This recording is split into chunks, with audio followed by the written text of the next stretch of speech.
नमस्कार दोस्तों, आप देख रहे हैं रियल क्राइम हिस्ट्री। और रियल क्राइम हिस्ट्री में कहानी की शुरुआत करूं उससे पहले आप सभी को का जो है बहुत बहुत धन्यवाद, क्योंकि जैसे जैसे हम आगे बढ़ रहे हैं और धीरे धीरे आगे बढ़ रहे हैं, आप सभी का प्यार भी मिल रहा है।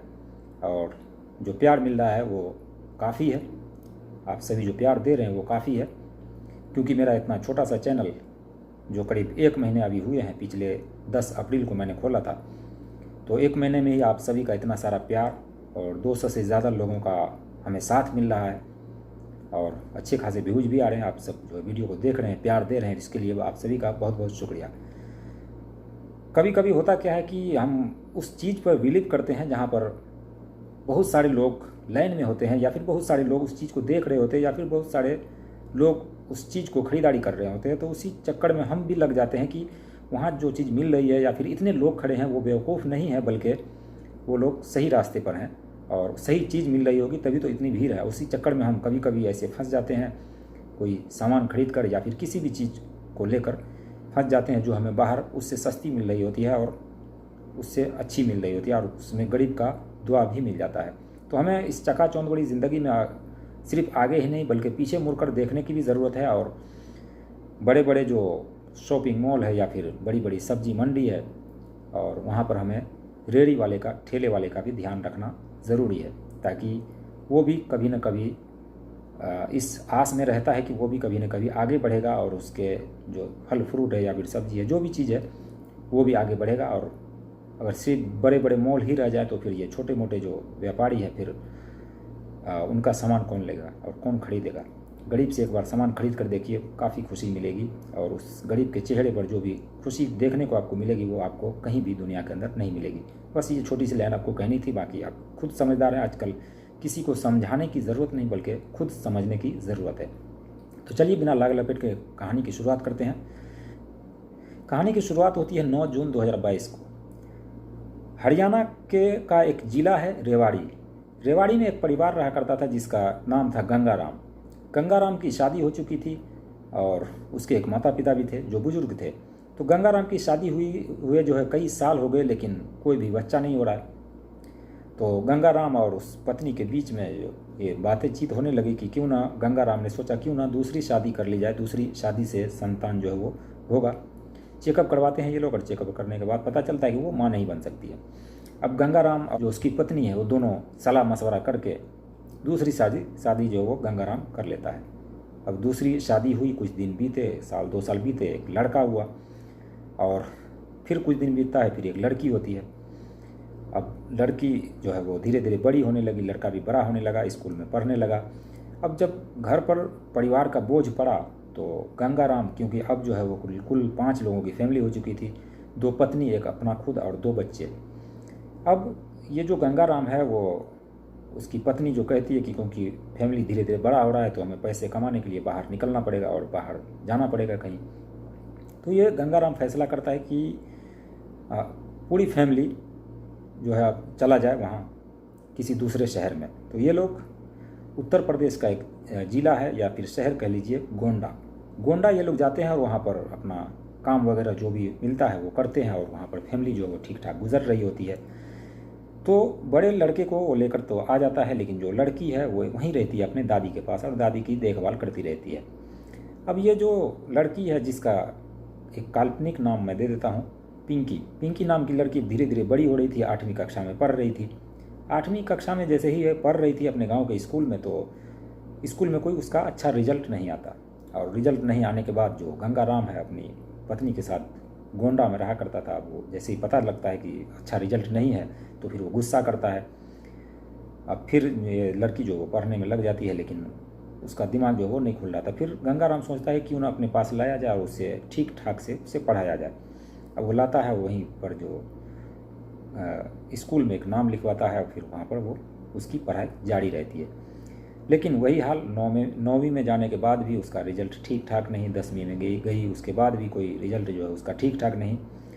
लेकिन 10वीं में जब पढ़ रही थी तो जो स्कूल है, जो इस स्कूल में वो पढ़ रही थी, उस स्कूल में एक प्रिंसिपल रहा करता था, और प्रिंसिपल की अभी शादी नहीं हुई थी, और प्रिंसिपल जो है वो लड़कियों का काफ़ी ज़्यादा शौकीन था। अब ये इसके जो माता पिता हैं, पिंकी के माता पिता, गंगाराम ये स्कूल जाता और उस प्रिंसिपल को कहता कि मेरी बेटी जो है पढ़ने में थोड़ा कमज़ोर है, तो आप इस पर ध्यान दिया कीजिए और अच्छे से पढ़ा दीजिए, आपकी मेहरबानी होगी। अब प्रिंसिपल जो है भली भांति जानता था कि उस लड़की यानी कि पिंकी के माता पिता जो है वो खुद जानते हैं कि पिंकी पढ़ने में कमज़ोर है। अब प्रिंसिपल उस लड़की पर यानी कि पिंकी पर अब डोरे डालने लगा। अब जैसे ही छुट्टी हो जाती स्कूल में तो प्रिंसिपल जो है उस लड़की को रोक लेता, पिंकी को रोक लेता और आता उसके अपने पास जो बुलाता और बैठाता, उसको समझाता कि ठीक से पढ़ाई करो, तुम्हारे माता पिता इस तरह से कह रहे हैं। तो धीरे धीरे वो लड़की को अच्छा लगने लगा कि हाँ प्रिंसिपल जो है वो ध्यान दे रहा है। अब धीरे धीरे वक्त बीतता है, लेकिन प्रिंसिपल का जो दिमाग था वो कुछ और ही था, उसके मन में कुछ और ही चल रहा था। अब एक दिन ऐसा आता है कि जैसे वो हर रोज़ रोक लिया करता था, उस लड़की को बताया करता था पढ़ाई के बारे में। एक दिन और ऐसा आता है कि उस लड़की को रोकता है, बाकी स्कूल के सभी जो टीचर हैं वो चले जाते हैं। अब प्रिंसिपल अपने कमरे में उस लड़की को बुलाता है और कहता है कि देखो तुम क्या हो और तुम पढ़ने में कितनी कमज़ोर हो, ये तुम्हारे माता पिता हमें बता चुके हैं और बताने की तुम्हें ज़रूरत नहीं है। तुम अगर चाहो तो एक अच्छा नंबर से मैं तुम्हें पास कर सकता हूँ। लड़की बोली कैसे? तो प्रिंसिपल कहता है कि तुम्हें मेरी बात माननी होगी और मुझे खुश करना होगा। यानी कि उसका सीधा सीधा कहने का मतलब है कि उसकी जो हवस है उसकी आग उस नाबालिग बच्ची को बुझानी पड़ेगी। ये लड़की सुनकर थोड़ी चौंक जाती है, लेकिन प्रिंसिपल कहता है कि देखो घर के लोग भी तुम्हें प्रताड़ित करते हैं, तुम्हारे माता पिता तुम्हारे भाई ये सब प्रताड़ित करते हैं, इसके बावजूद अगर तुम नहीं चाहती हो तो कोई बात नहीं, लेकिन अगर तुम चाहो तो अच्छे नंबर से मैं तुम्हें पास कर दूंगा, बस मेरी ख्वाहिशें पूरी कर दो। अब लड़की धीरे धीरे वो तैयार हो जाती है। अब जो वो नाबालिग लड़की थी पिंकी, उसके साथ वो जो प्रिंसिपल है उस कमरे में कई बार उसके साथ संबंध बनाता है। संबंध बनाने के बाद वो लड़की चली जाती है, फिर अगला दिन, फिर दूसरा दिन, फिर इसी तरह से चलता रहता है। अब प्रिंसिपल इस कदर उस पर फिदा हो चुका था, या फिर यूँ कहिए कि उसका जिस्म का भूखा हो चुका था, कि उस लड़की को अब होटल ले जाने लगा, क्योंकि स्कूल में ये चीज़ें सेफ़ नहीं रहती थी। उसको कभी कभी डर लगा रहता था कि कहीं कोई देख ले या फिर कुछ हो जाए। तो उस लड़की को अपनी कार में, अपनी गाड़ी में बिठाकर होटल ले जाता और होटल में उसके साथ खूब रंगरलिया मनाता और उसके साथ छेड़खानी करता, उसके साथ शारीरिक संबंध बनाता। अब धीरे धीरे वक्त बीतता है, अब क्योंकि रोज़ाना ये चीज़ें हो रही थी, तो और उसके माता पिता को कहा था कि हमें एक्स्ट्रा क्लास दे रहे हैं, इसको एक्स्ट्रा क्लास के नाम पर उसके साथ खूब खुलेआम गुलछर्रे उड़ाता, उसके साथ संबंध बनाता और अपनी ख्वाहिशें पूरी करता रहता। धीरे धीरे वक्त बीतता है, तो उसके बाद वो जो लड़की है पिंकी, वो प्रेग्नेंट हो जाती है।